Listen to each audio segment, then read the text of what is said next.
I eventually came back here in December of 2003 and then went to the desert, to Iraq.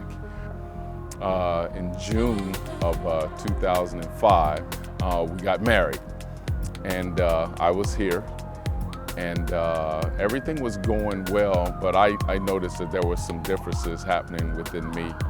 Became just angry about the littlest of things. I was really overprotective. I didn't want her to go anywhere, and I was just really agitated, and I was diagnosed with PTSD from things that I experienced and went through in the war effort. I just didn't know how to work through that, and it just caused a lot of issues with our relationship.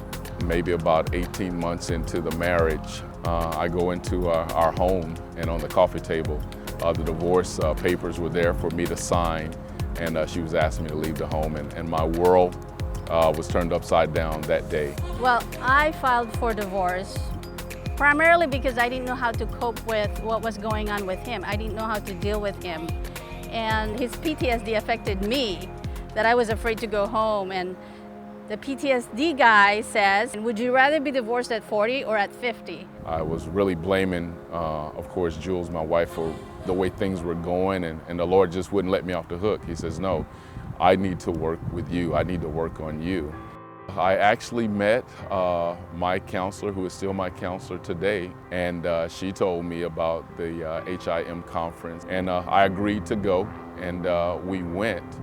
And there was a martial artist that was there that particular day, and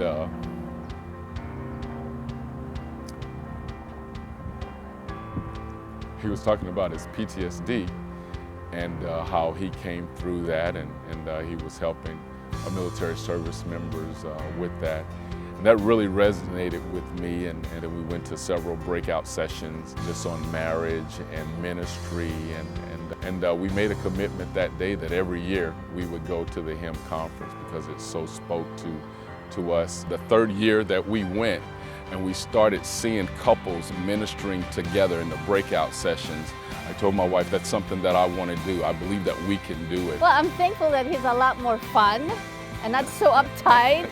And it's encouraging to see how he can be more compassionate.